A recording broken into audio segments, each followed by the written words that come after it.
Hi, I'm Dr. Marcus. And I'm Charlie, and this is the Mood Booster podcast. In this episode, we're reflecting on resentment. We go into what resentment means to us, how we feel it, how we experience it, but importantly, how we can move forward without holding on to resentment. Specifically, in this episode, you will learn exactly how to identify resentment within yourself. You'll also learn what it tells you about, what you're thinking, what you're feeling. You'll also learn how to talk about the resentment, how to work through it, and how to communicate through the resentment itself. Lastly, quite an interesting tool and tip that we have is if you can't necessarily speak to the person or the situation in which you have resentment about, we give you a tool on how to still deal with this resentment. It's a fantastic episode with loads to learn. Yeah. In this podcast, we share evidence-based tools, tips, and advice to help boost your mood, improve your well-being, and find joy in the everyday. We talk about life's highs, lows, and everything in between with real stories and reflections from our own journeys. With pillars rooted in introspection, connection, and presence, this is the home of well-being and joy. Let's do it. Let's get into it. Hello, everyone. Hello, everyone. Welcome back to the Mood Booster podcast. Welcome back. Episode 24. Episode 24. 24. Just realised before this episode, this is 6 months. 6 months. You just said, didn't you? And I was like, I did just say. How has that happened? How are are we? I was like, how has that happened? How are we at 6 months? This is crazy. Loco, está muy loco. Muy loco, crazy. This is welcome, everyone. This episode is on resentment. The feelings of resentment, in essence, isn't it? All about resentment. We really think that resentment, obviously, is something that we all have the capacity to feel. Isn't always conducive with well-being or optimal well-being or joy and happiness. It can also often be quite negative and associated with things like rumination and anger. And something that we both have felt in our lives, if not currently feel. So definitely thought it'd be important and helpful to unpack today for ourselves, as always, but for you guys. 100%. We'll, of course, go into the tools and tips if you're feeling resentment in any capacity, how to deal with this, what it means within yourself as well. I'm really excited for this episode myself. Same. I know when you brought the actual idea to me, such a large part of why this podcast is so important and the overall themes of the Mood Booster, for me, is communication. It's something that I've been working on for a while now, and just how to communicate with anyone when I'm feeling a certain way.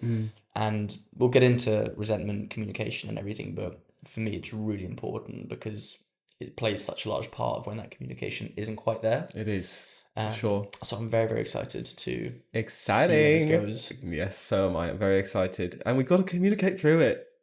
We're communicating now. We're going to communicate with you guys. Speaking of communication, yes. Talk to me about how your week was, Marcus. How was my week? God, I'm good. So since you last heard us, we're actually doing a bit of jumping around in recordings. We are indeed. Just because Charlie's away again. It's been work this time, guys. So we're doing some more pre-recording. There seemed to be a bit of a common theme of me being absent recently from the UK. I'm going away for a week and a bit with work. Yes. To the US, which very, very exciting. It does sound very full on. But regardless, I say that to say last week's episode and this week's episode recorded in quick succession. So when at the time of recording, we just got back from Copenhagen, and it's now been, we had a weekend. And what I did with the weekend, we had our first recording, which was really cool, our guest recording. We did. That was amazing. Dom Edwards. Hopefully you've listened to last week's episode. If you haven't, absolutely phenomenal. It was brilliant. All things mentorship, how to find a mentor. We'll leave that for now, but it's a fantastic episode, wasn't it? It was, yeah. I think we will leave all of that, but just to say, we very much are proud to build a podcast that's us two sharing our reflections, and we 100%. Want the podcast to always be that and keep the essence of what our sort of friendship, our conversations, and what we bring together as the root and the pillars of the podcast. However, speaking to you guys, having feedback, and also something that we've always known we wanted to do was have guests on to complement that, not to be the baseline, but to complement that. So Yeah. it's been a while in the making. We met with Dom ages ago, and it's just something that's taken a long time, just because we're busy making it all happen. So when it finally just came to be and came to fruition, it was just so rewarding and really exciting, brilliant, wasn't it? It's quite a special part, allowing someone else into this project that we're building, but with someone's values, which we align with so much, and something which is so valuable to share with everyone here as well. Like, I learned so much from that episode. Yeah. A lot which I should probably be working on more as well. It's great to be able to share that with others as well. Do better. Do better. Do better. It's all on me. He's such a lovely guy. So anyway, we did that, and then I went home for the Saturday of and had some time with my family, which was lovely. It was all just very much a last minute thing, and my brother called my mum, and Basically, we're seldom all together at the same time. I've got 3 older brothers. And we ended up all being in the same room at the same time with the grandchildren as well, which was lovely. At my other brother's house, who's doing up he's bought a doer upper, and it's currently a building site, but it was really nice to be there. Then went to mum's house for a barbecue and just chilled out with the animals. I don't know if I got any pictures. I got a picture of mum's new chicken. You got a video of Charles' house, didn't you? I did indeed. Yeah, it looks great. A lot of work to be done. A lot. Charles has got a long road ahead of him for that house. A long road ahead. And yeah, that was kind of my weekend. It was a lovely weekend. Had a nice time, and it was just nice to touch base with the fam and see all of them, really. What about you? Well, before we went on to me, was there anything else that happened before the weekend wrapped up? Actually, now you mention it, there was something quite monumental. We worked with the BBC. You heard it here first. You heard it here first. I heard Well, it you here might have seen it first. on social media before this, but if not, you've heard it here first. And here first, yeah. Unreal, wasn't it? So yeah, the Monday Mood Booster, as a lot of you will know, is part of this Mood Booster franchise world. And it's the run club in London that I've been running since October 2023. Got a message a couple of weeks ago from a researcher at the BBC saying, "Oh, we're looking for someone or a run club to feature in our Radio 4 program about it's called Inside Health, and it's all about sort of modern health and just different methods and approaches to modern health." And James Gallagher, the presenter, wanted to come and run with us. Unreal. Yeah, long story short, after years, I've reflected on my own personal pages just because it's a lot, and I guess I can touch upon it now, but it was hugely sentimental, and I felt lots of gratitude and pride for myself, but gratitude for all of the runners, my ambassadors, obviously including Charlie. Just how it wasn't even a dream. It was just like, I want to do this. I want to create a safe place. I want people to feel welcome at a run club. Back in October 2023, spent many weeks just running by myself, being like, it's going to happen, it's going to happen, it's going to happen. And just really like put my pride and ego to one side. Was filming myself on my own every week, being like, even if it's just one person that knows that's a safe space. Cut to 2 years later, and BBC. I know validation comes internally, and I know the worth of the club myself, so I don't need other people to give that to me. But that doesn't take away when you have these little moments of recognition and people finding you. It's still really cool. So yeah, it was lovely. Fantastic milestone. Thank you. Onwards and upwards. Onwards and upwards. Of course. We stay winning. Building the empire. Yep. Call me DJ Khaled. All Number I do one. is win, win, win. No matter what. Oh god, that was posh. Oh golly, that was posh. Oh golly, gosh, that was rather posh. Rah. Raw, all I do is win no matter what. Okay, Charlie. Anyway, fam. No, I'm asking you, how was your week? My week. Tell me, what was that? Tell me, how was your week? My week, yeah, well, as you said, it's all been in quite quick succession. The recording, as you mentioned, lots of fun. My weekend was great. I caught up with some university friends who Nice. I have not seen for the majority, about 7-8 months now. Oh, nice. So I used to live with them back at university, and now just all our different life paths have put us on different paths, as the title will suggest. Funny that. Yeah, no, it was lovely. My great friend Oscar, he's gotten engaged recently to his long-term girlfriend Rosie. Big up. Mood Massive boost. That was a few congratulations. weeks ago. Yeah, huh? That was a good old mood booster. Good few weeks ago, I think. His engagement. Yes, it was indeed. Well done, well For those done. with sharp ears. Those with sharp ears, Yes. indeed, yes. So yeah, they had a little engagement barbecue up in Cambridge on the weekend. So I went up, Nice. visited them, which was lovely. Just throwing straight back into the sort of laughs which we had at university. It's nice to see, even though life has put us on different paths and down different avenues. You're on different paths. Have I mentioned that once or twice? It's still nice, just to sort of catch up and just talk about life when, we used to be so close living in the same house and now we're not. And now? We're on different paths. So it's, God, Golly. can't catch a break around here. I stay winning. DJ Khaled. Overall, lovely weekend. It was lots of fun. Good.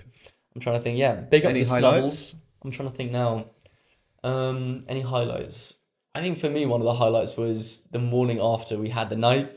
We were all still slightly hungover, just laughing about the actual night itself in a field. It was just us there in a random field, just in the sun, just laughing. A lot of fun. Lovely. The actual evening itself, we had the barbecue. Oscar and I were cooking, and we turn up all the heat on all the different knobs on the barbecue. Okay, gas. On the gas barbecue. Lovely. Yeah. Ooh, lovely And stuff. all of a sudden, all the chicken on the skewers just combusted instantly. Oh, really? All just in flames, and we were just like, oh, just screaming because the chicken wasn't. Yeah, what was it like? What were you like? All the sticks with the chicken were just instantly on fire, and that was quite funny. We were just reacting, just like freaking out around this barbecue, which is quite a lot of fun as well. Can you paint the picture for me? I can't quite imagine. What was it like? Barbecue there, chicken on One more barbecue, time. What was it like? stick through chicken, stick on fire. Yeah. All of us see fire. Ooh. So that was a lot of fun. Okay. So Cool. that sort of stupid laughter. You did say, I don't know if any of them are listening, but you did say that it was just pure like joy and laughter the whole time, which was really nice to hear. I did say that indeed. Thank you for having that. Yeah, that was your recollection of it. It was indeed. So that was my weekend. A lot of fun in Nice. general. Got back on Sunday and then we just got to work, didn't we? Got to work. And then of course Monday came around. BBC. Bubaka with the Run Club, which was lots of fun. So Also, they were just such lovely people, and who the BBC? yeah, and I just sitting in my own pride for a second, which I struggle to do, but I'm already here prefacing it. Let me just say it without having to feel nervous about it. I was so proud about how I spoke to them, how I held it, how just the responses to their questions, which were obviously all being recorded. Often when I record, obviously all the time, we're recording right now. When I sort of Are we? have some sort, what? Is this recording? That is, Nah. you didn't tell me. I thought this was just a private conversation. Oh, What the hell? cut the cameras. Cameras. Anyway, when I'm recording, I'm fine with it. But when Yeah. someone else puts a mic or a camera to my face, I just turn into Chandler from Friends, and I'm kind of just a bit weird about it. I don't know why, it's annoying. Anyway, I was on fire with my responses to their questions, but not only just like not at all in an arrogant way, but I just felt obviously it's a lot to cover and to represent after 2 years, and all of the research and all of the interpersonal stuff that's gone on with the club and everyone looking after each other. I was like, I just really want to do myself and this club proud, and I just felt that pressure of, I've only got like 2 minutes to answer questions here. How can I do that? And often that can lead to you just melting and not saying anything. I felt like I just did it so well, and I did it myself so proud. And also that I'm conducting research at the moment at university with one of my jobs. Well done. And they were fascinated by the research, and the way I was able to explain and talk about the findings and what's going on was just, I was really proud. Obviously, it's all in editing, so we don't know how it's going to come out. But from my perspective, Cut your entire part. yeah. Just yapping on, cut that guy. My Jesus. last experience, it was with CBeebies when I was younger. Have I told you about this? No, what? When I was back in Cubs. This was, it must have been like 10, 11. I was in Cubs. It was like the Scouts, the Cubs sort of thing.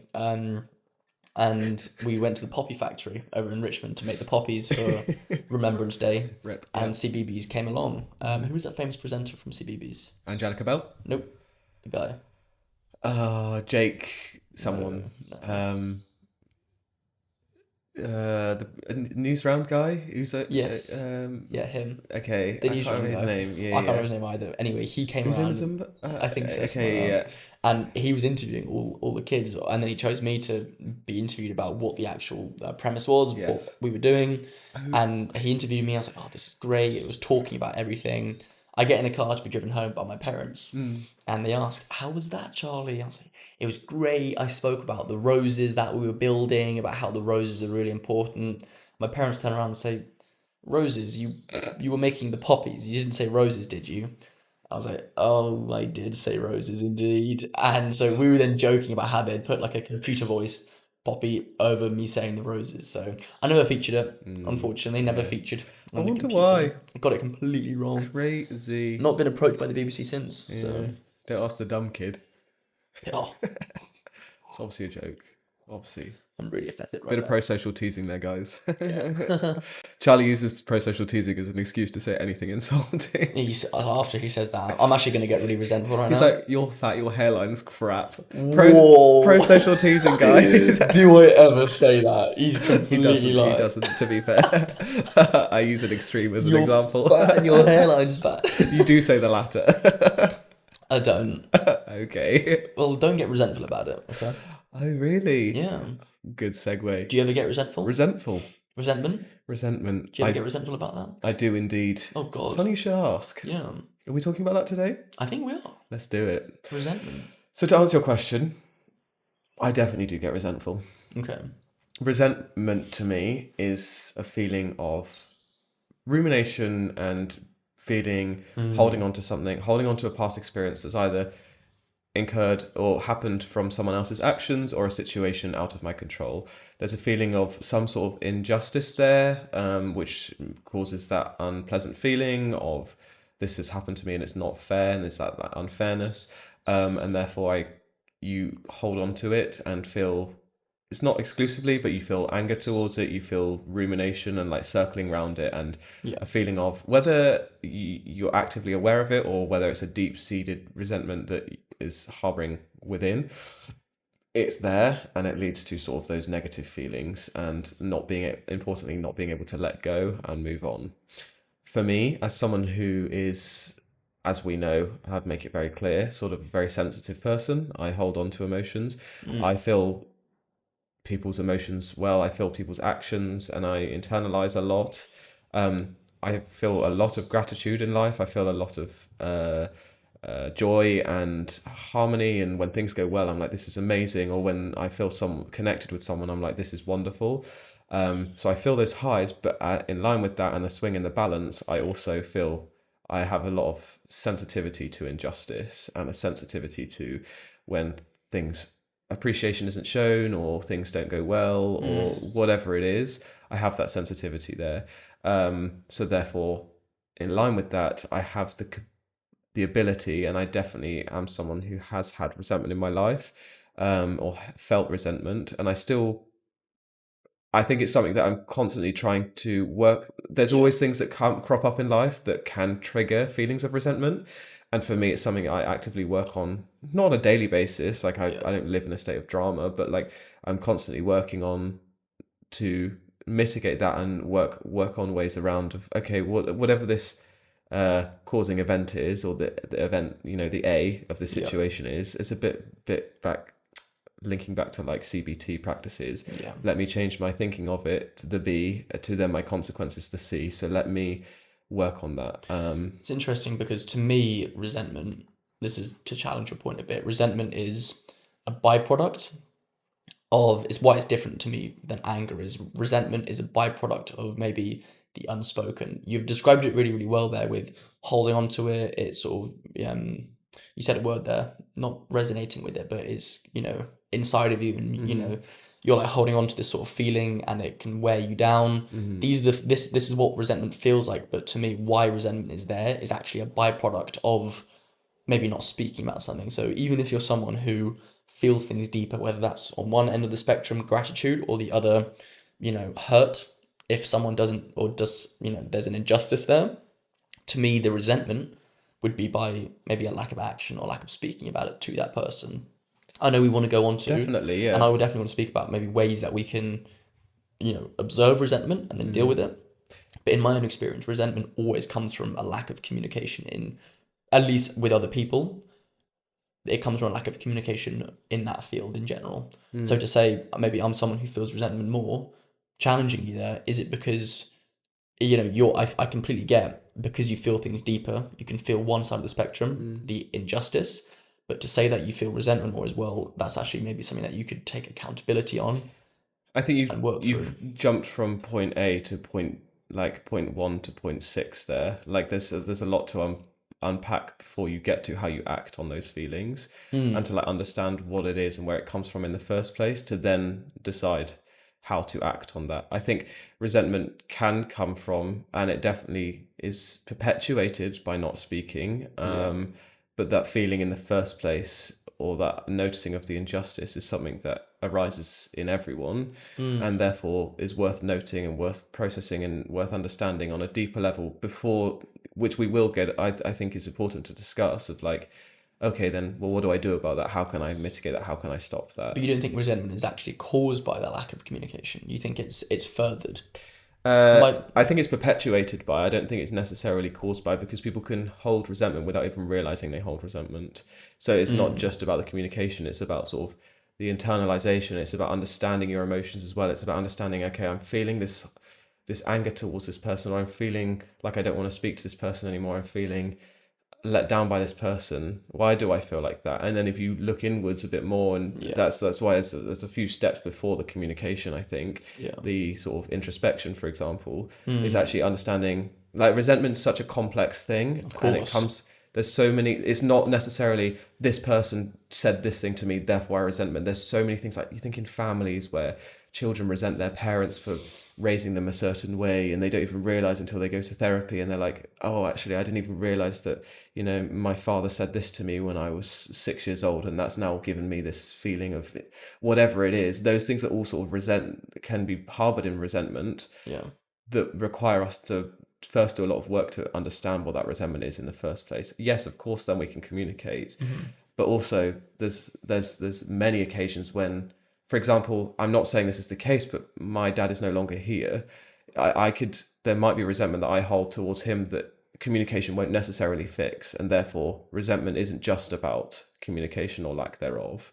There's a lot of internal things that you need to work on or understand when it comes to resentment. I suppose then communication is quite a blanket term, isn't it? Communication isn't just black and white. Black and white as if speaking to someone. Maybe communication is, part of the communication is the looking inwards and communicating with yourself through asking yourself the important questions, is what you're saying there.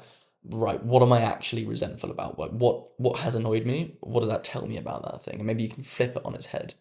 But I think, even opening up the dialogue with yourself first about the issue itself is where one could start to work through resentment itself.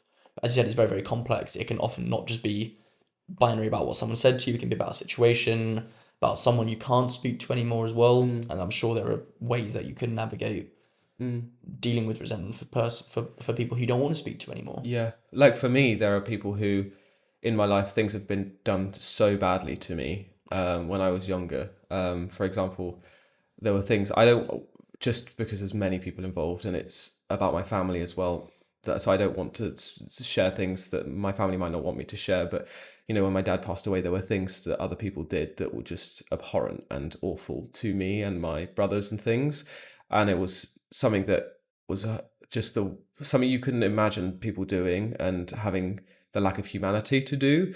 And therefore, I don't want to speak to those people. I don't want to remedy any relationships, or I don't want those people in my life. But at the same time, I don't also want to hold resentment. So like those two things can exist at the same time. I don't want to communicate with them. I don't want to rectify, but I also don't want to move forward in my life holding on to resentment. And maybe those two things we can think about today. Can those two things, can I not want to speak to someone and also not hold resentment for them? Can I fully be at peace with who they are and not want to? I think I can. I'm not sure. I think you just answered your own question. But again, I don't want to ask you too much about this because obviously it's quite private, but from the issue, would you say that you're at peace? Or is there still some resentment there for you personally? I tell myself I am, but it's one of those things of like, I think with life, for me, and I know you agree, I'm going to use a metaphor and then come back to this specific example. Do we ever reach the destination? Like, we're always working on until the day we die, we're always continually working on being better, and we're always continually working on the journey of, and there's the life isn't, we realize, actually ever an end destination of getting to actualization or getting to being the best person or getting to full peace. Personally, I believe.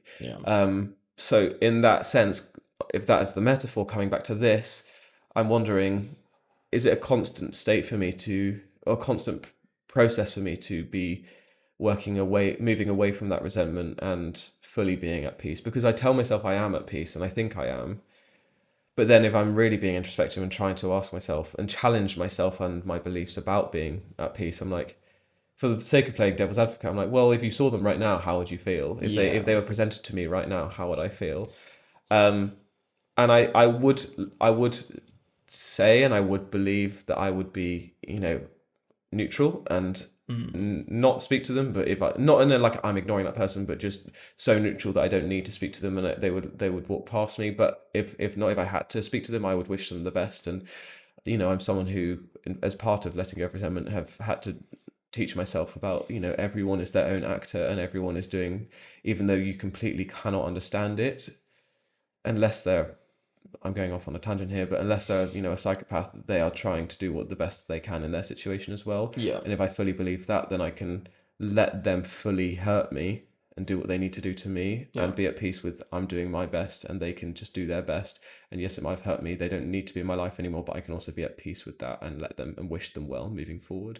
Whether I would actually see them in front of me and wish them well, I can't say. And that's why I can't give you a full answer. And if I'm being completely honest, I don't know whether I fully let go of that resentment. I would like to think I'm at peace. And to me, being at peace with something and having let it go is then therefore letting go of resentment. I can't say. I suppose the question would probably be better suited then, hearing that is, are you more at peace than you were before? And if that's 100%. Well, then you're on that journey. I think that's probably a better question to ask. 100%. I figure I've skirted around lots of different elements of resentment there in one sort of reflection. Well, we can probably start by talking about how resentment actually feels, like the impacts of it.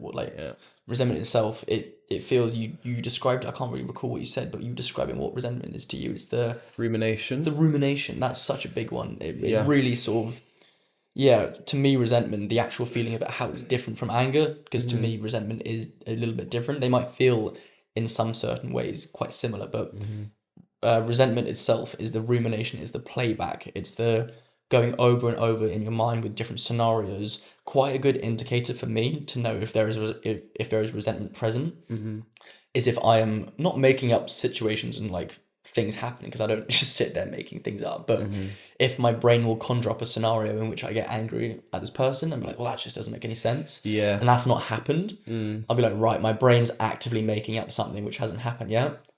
What I clearly feel a certain way about something. Am I not speaking about something else? It's a very good indicator 100%. to if my brain is saying something, for instance, say you said something to me 2 weeks ago, which annoyed me, but I didn't bring it up. Then I'm cycling to work and my brain just conjures up the situation where it's not happened yet, but you are doing something and it just annoys me. Me getting annoyed at something which hasn't happened yet is irrational. It's not happened. However, looking inwards, right, why am I annoyed at this situation? Is it actually a reflection of something else? I'm ruminating. I'm playing back in these scenarios. It's not good for me. So then that helps me indicate what I could be resentful about, and then step down the line, possibly trying to communicate it. Yeah.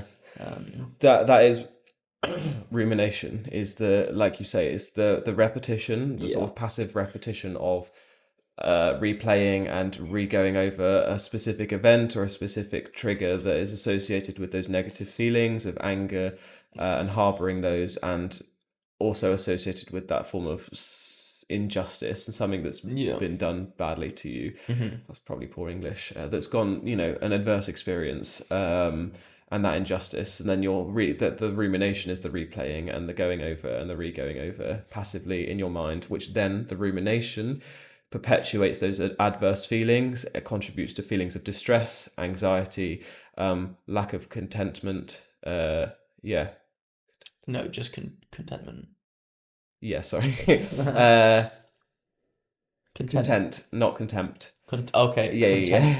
It's confusing yes. And all of the basically all of those things that come with replaying an event over and over again. That is the rumination, and that is what comes with resentment. Yeah.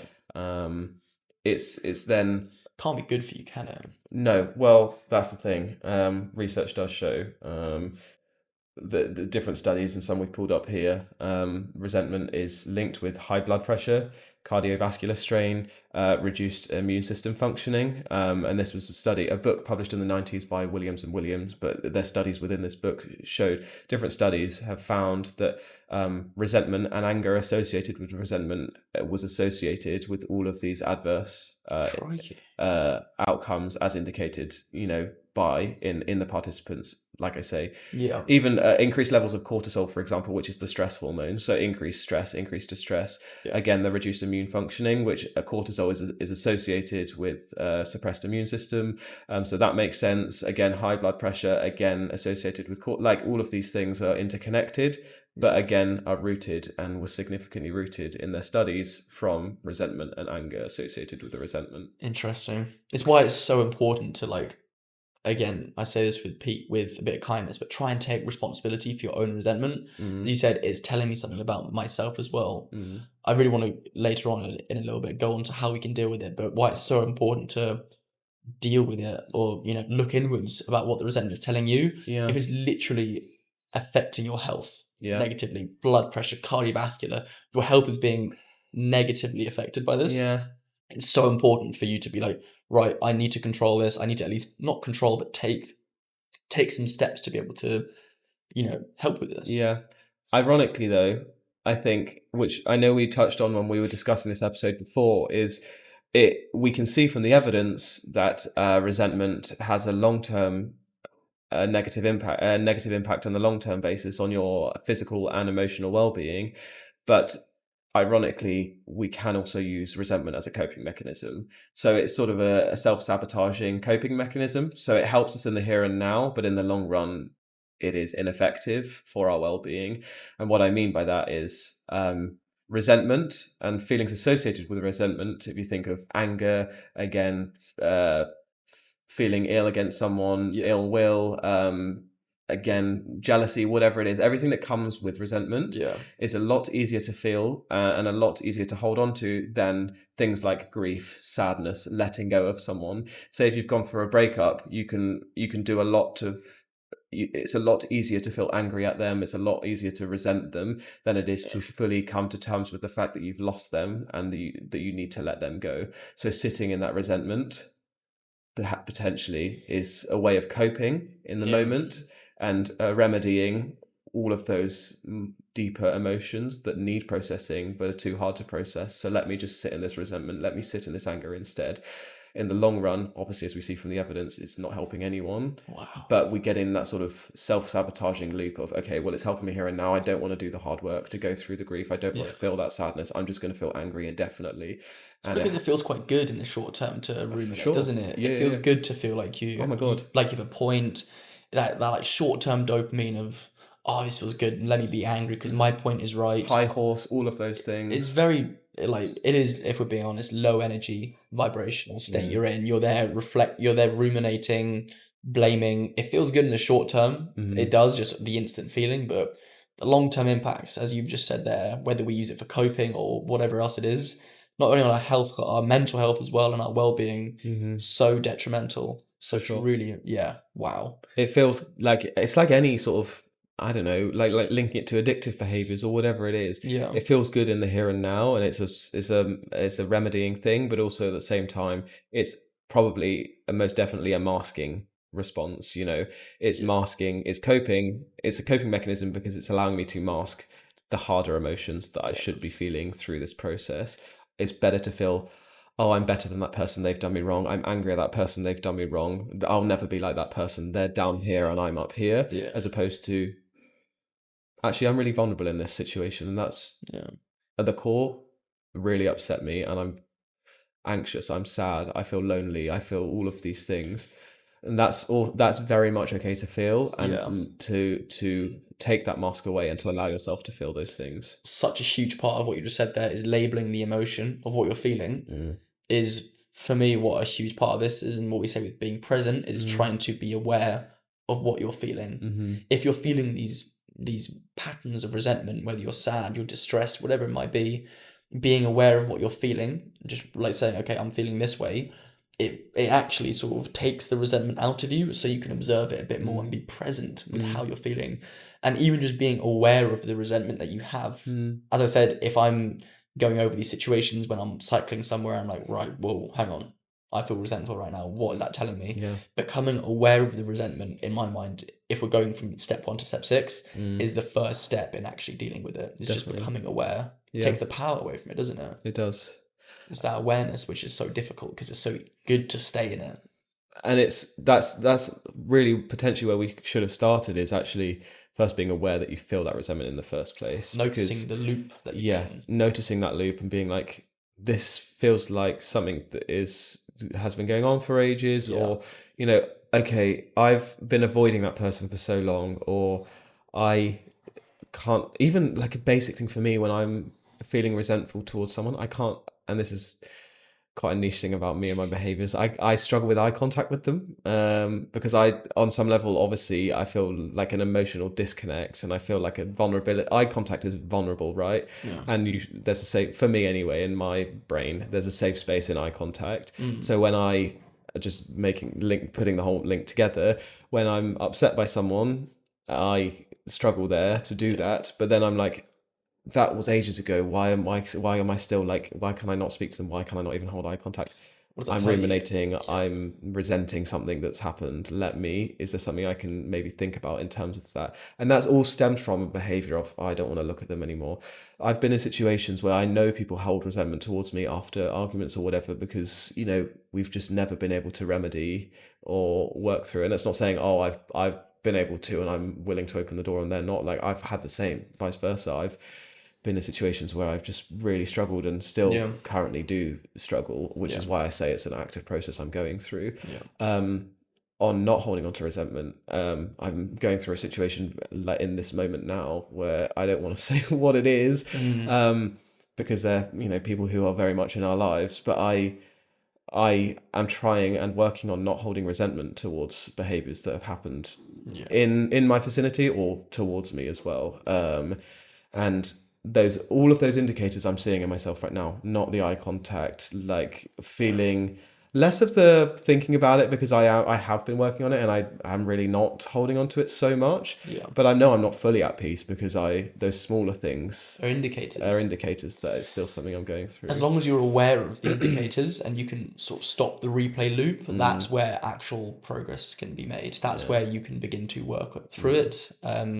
Whether you just, you can know what it's telling you. Again, such a big part is actually noticing, right, I have this indicator, I'm not looking into their eyes. The next part is almost just then looking inwards, isn't it? Yeah.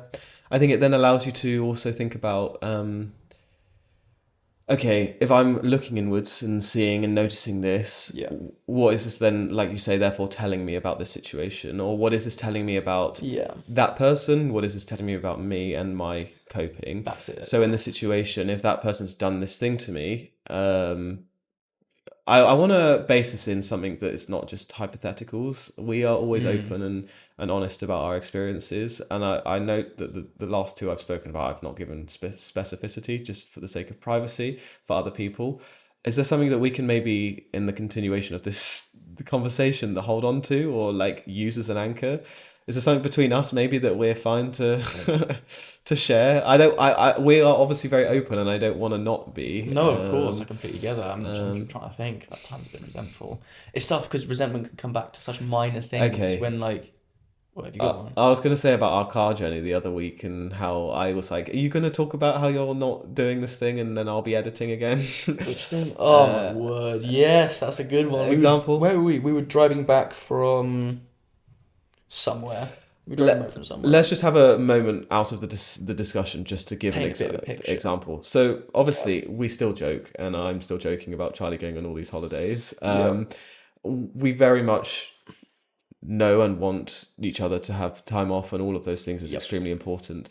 There was just a loop of around 3 weeks where, because of your holidays, which were great, and again, no one's resenting the holidays, we'll get onto, there was just a lot of editing on my part, which again, I was happy to do, and you did offer while you were on holiday to be able to do that, but I was like, you're on holiday, that's not something you should be doing, and I don't really want you to be doing. That's you. Yeah. Yes, and that's fully on me. We're not getting into that debate now. That's fully on me. But long story short is whether that's my responsibility or not, I was doing the editing. Yeah. You then were home, and I was in my mind, which I didn't vocalize. And again, this is something we'll come on to because if we have to vocalize these expectations. I was like, okay, Charlie's home now. I can breathe a sigh of relief, and I don't have to sort of take all of this on. And again, a lot of that was me taking it on myself because I wanted him to have a holiday without stressing about work.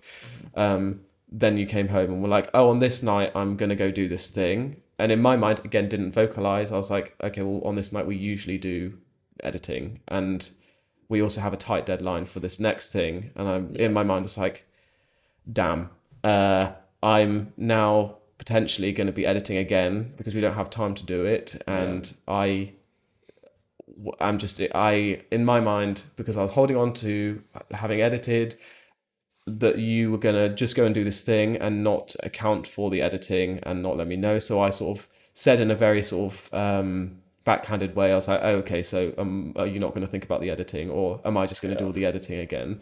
And that was all from something that was internally, like I didn't even realize, because I was wanting you to have a good holiday. I chose to, and you offered to edit. I chose to edit because I thought you should have had that break. But at the same time, I was like, again, should have been like, okay, you're back now. Let's quickly break down the expectations of you're back. That was a lot. Moving forward, we have this tight deadline. But I expected that to be sort of an unknown thing, which is on me for expecting. Completely. But it meant that there was resentment on my part that was built up for like another week of me doing the majority of the editing. It's all about, again, if we sort of zoom out, how our perspectives shape our reality. To me, I was not aware, like I was saying, hey, let me do this editing. I want to be doing it. And you just went ahead and did it anyway. I was like, right, thank you. Like, I appreciate that. Clearly you wanted to, whether it was for an altruistic reason or just to help me as well, you had done it. And so when I came back, wasn't aware of how you were feeling or these sorts of feelings as well. And then when I just made this plan, also wasn't aware of your expectations, was met with a very sort of brunt wall. And I was like, what's happened there? And that's the thing with resentment, and especially in this situation, is that for one person, it's been this real slow build up until, and for you, it's a very logical build up because this is your reality.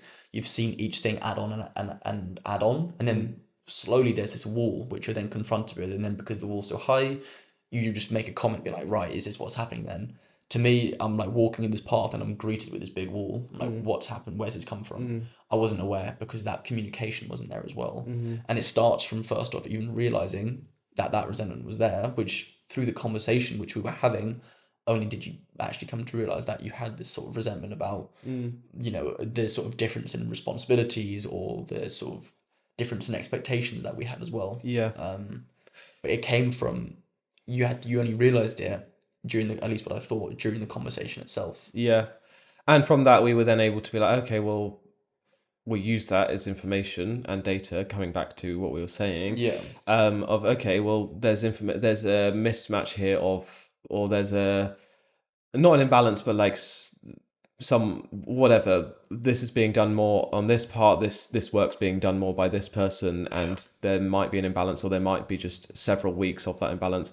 Let's step back, and for the sake of, not because we need to conflict resolve or whatever, but just for the sake of everyone and good communication and working at 1,000,000 miles an hour and needing to have some sort of grounding in that pace, let's use that information and that resentment as data and be like, okay, well, what can we do? And we very much did, and we now which we should have done from the beginning. This is every episode, the list, the step by step, every single thing that needs to be done, and every single thing each week that we need to cover. So therefore it's not like that's just been being done all like every week. The funny thing about resentment is that even in this situation, it comes out in ways it shouldn't.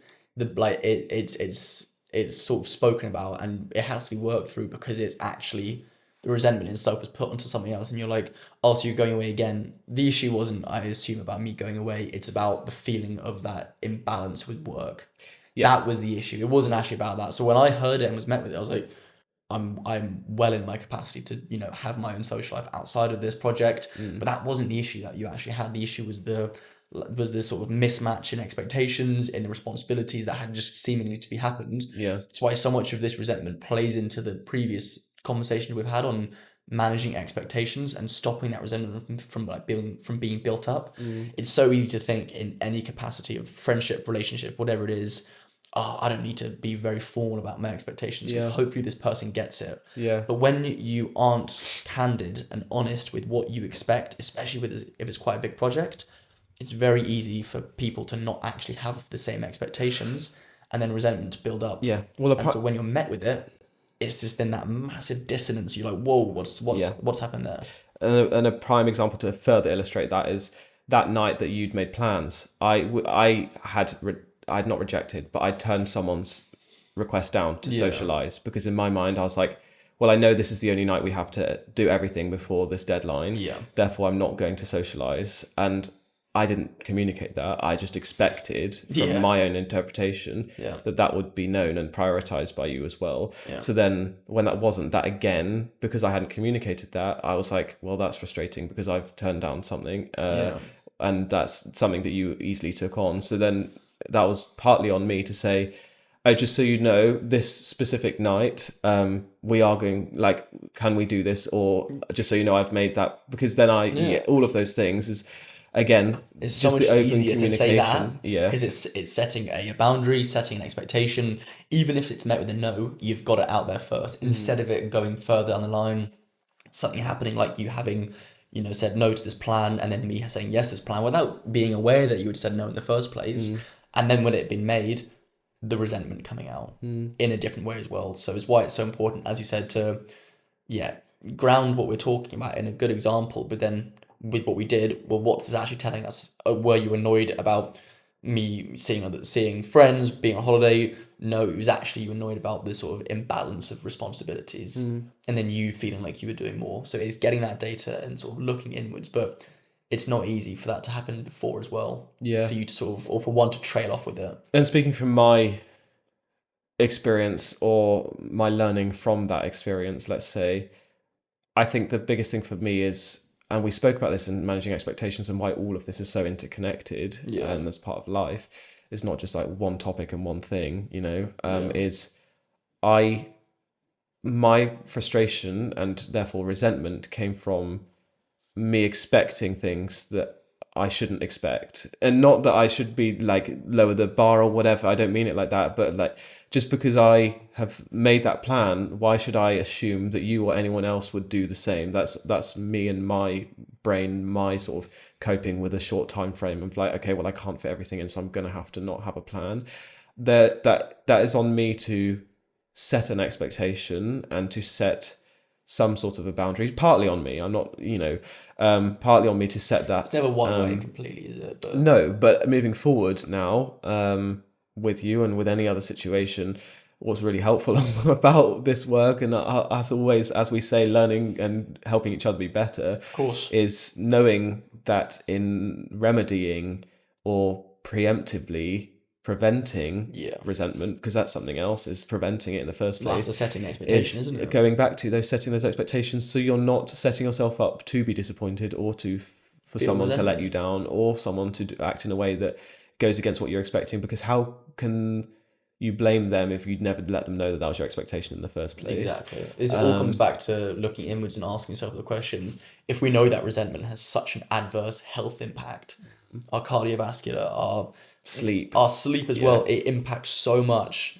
Why wouldn't we set an expectation? I get it's difficult and maybe a little bit, one could see it as confrontational to say, like, imagine you said beforehand, hey, I know you're away, just to let you know, Wednesday, I've cancelled plans, it's probably a bit premature.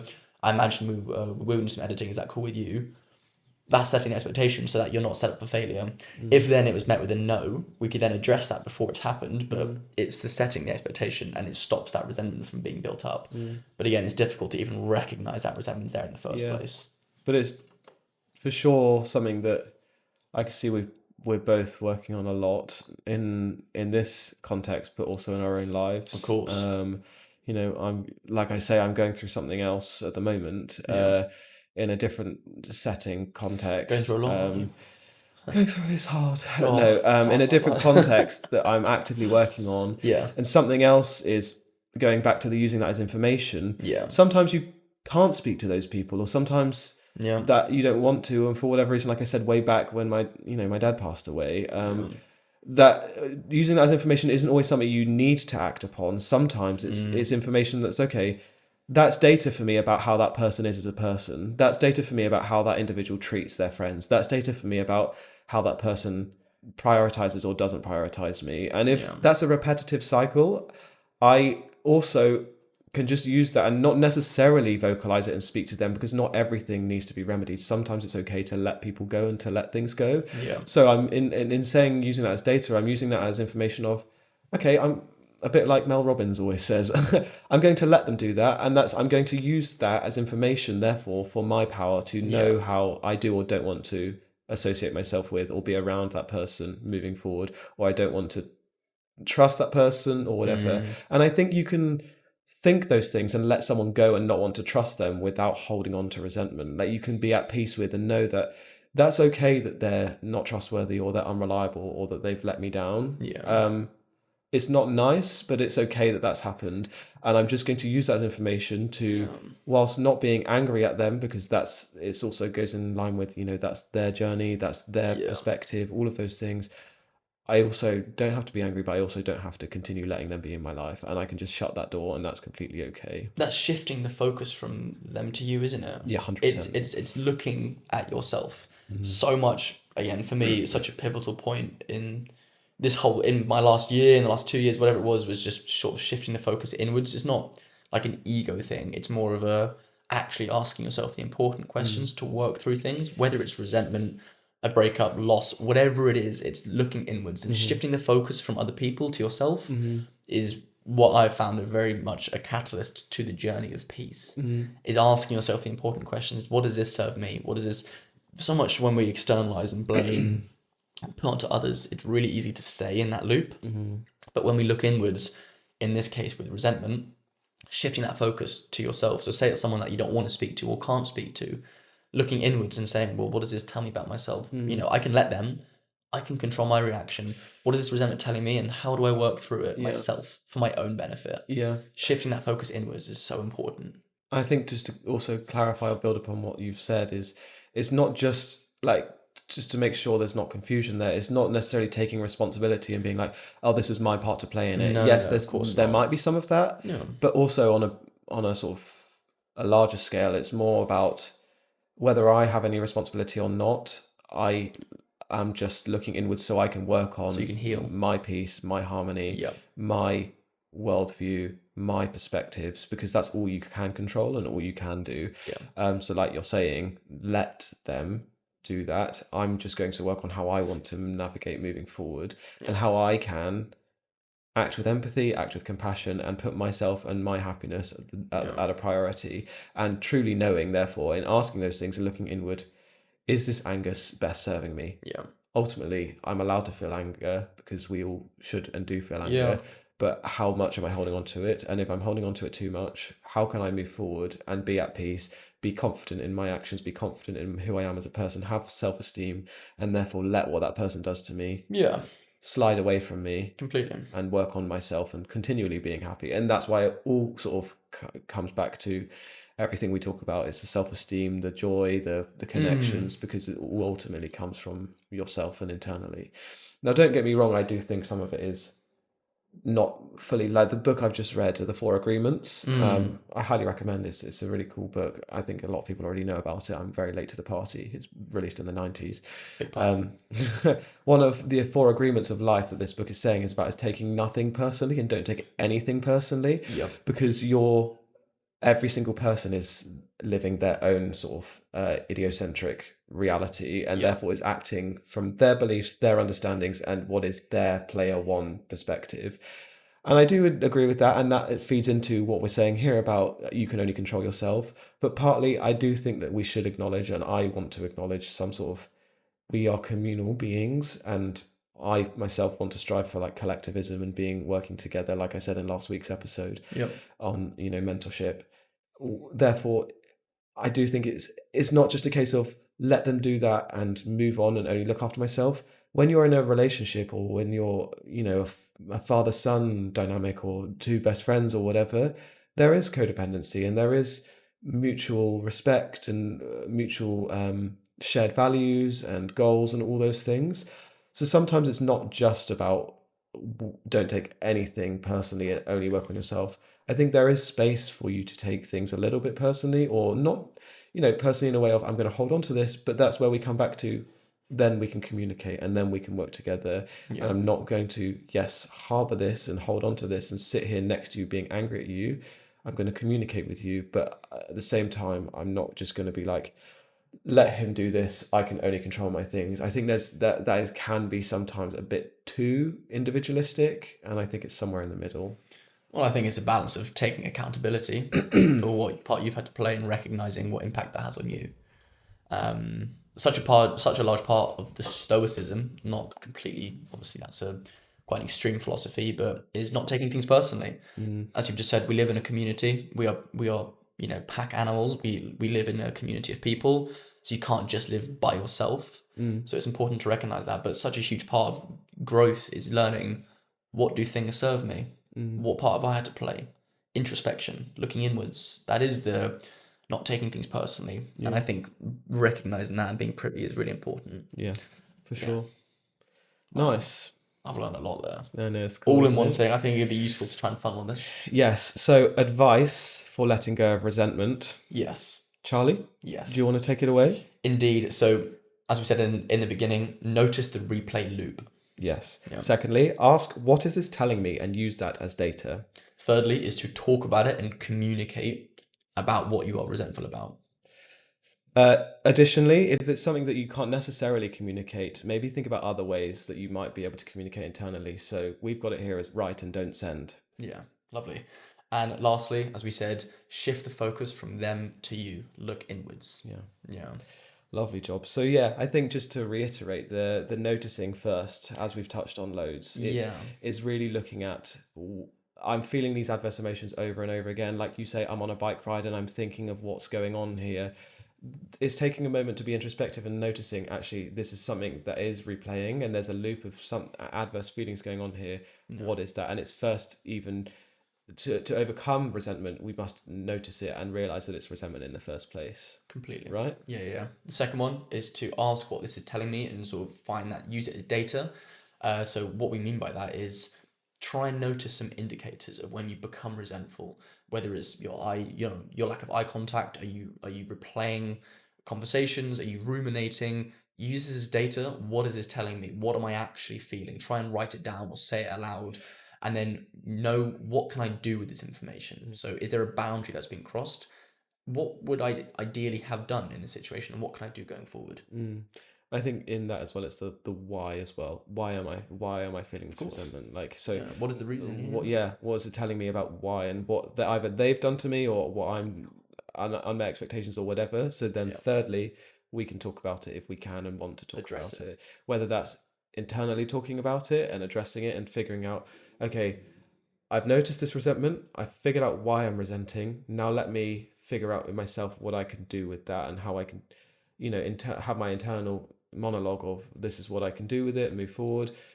Also you can have a dialogue with that person, and I think there's so much power which we always avoid, and we just like, let me just deal with this and sit with this resentment. Something that I pride myself on and our relationship on is the amount that we talk to each other. Because people don't want to do that, and it's uncomfortable, and I always have to challenge myself, because I always feel like the burden in doing it, but I always know that it comes out better. Healthy confrontation. Talk to that person, let them know, this is an expectation I had. Partly it was on me for expecting that and not telling you, but just so you know, it's been unmet. You've done this thing and I'm feeling this way, and I don't want to, but I'm feeling resentful. Can we work it out? Or, it doesn't have to be a resolve. Even if it's just overcoming that sort of injustice in your own mind, if it helps to speak to that person and let them know, is a huge remedy. Completely. So much of what we think, I think now, is modern relationships, because of media, is this perfect, let's just bring it back to like maybe a more romantic relationship. You found the one, there's never an argument, whatever it is. So when you feel this confrontation, instead of working through it, you just sort of jump ship. When real relationships are built through healthy confrontation and communication, and not letting that resentment be there as Yeah. well. This sort of goes on to what we were saying, write, don't send. If there's someone that you can't speak to or someone that you don't want to speak to anymore, a really, really healthy way, instead of talking to them about it, is actually writing it down or speaking it aloud as if they were there. This just helps get it off your chest, because the main thing is obviously what we're feeling. Get it off your chest, whether it's writing it in a journal or speaking it aloud. It's sort of, the actual resentment itself drains energy. You can reinvest it into, just putting it out there into the universe and getting it off your chest. Yeah, and that's the fifth point of reinvesting from them to you, right? Exactly. They can do what they want.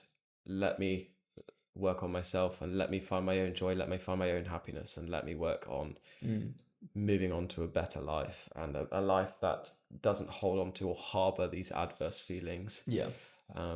And be prosperous moving forward, and find the joy and the well-being and the happiness in the everyday. Completely. Resentment's not easy, but there's a lot of joy to be found from the lack of it. So For sure. For sure. For sure. That's a lovely little conversation, wasn't it? I know. I could keep, as always, I could keep going on for hours. You could, yeah. Well, I'm aware, maybe we'll talk about it because we've got some follow-up episodes that I spoke a lot about my sort of background in resentment, but haven't heard loads from you and yours, and I know for timing today, so maybe we'll pick it up in the next episode. But I'd be very interested to hear maybe next episode about sort of your processes or your experiences with it when we talk moving forward. Stick around. If you'd be happy to share. Yeah. Cool. Nice. We'll stick around for the next episode. Hopefully you enjoy it. See what I have to say. Yeah. Before we go, yes, Charlie, do you have any mood boosts for me? I do indeed. Oh, pardon you. My weekly mood boost. So as I said, over the weekend I went to see Oscar and Rosie. I found out they have both quit their jobs and they're going traveling for a long time. That's so exciting. It's wicked. They're going all over Southeast Asia, Australia, New Zealand. They're doing the whole thing, which is insane. Huge. So well done for quitting your jobs, taking back the power. That boosted my mood. Have the best time. That's really exciting. Really exciting. You're right. No, what about you? What was your weekly mood boost? My weekly mood boost is one of our mood boosters and one of the Run Club ambassadors, Mark. Well done. He wrote in that he, after some hurdles and many months of resilience, has had some really successful job interviews over the last couple of weeks. Yep. So is feeling positive about those. And I just want to say personally, Mark, keep going. Proud of your resilience and very well done for keeping your head up, because I know how much you've been struggling with it. So well done.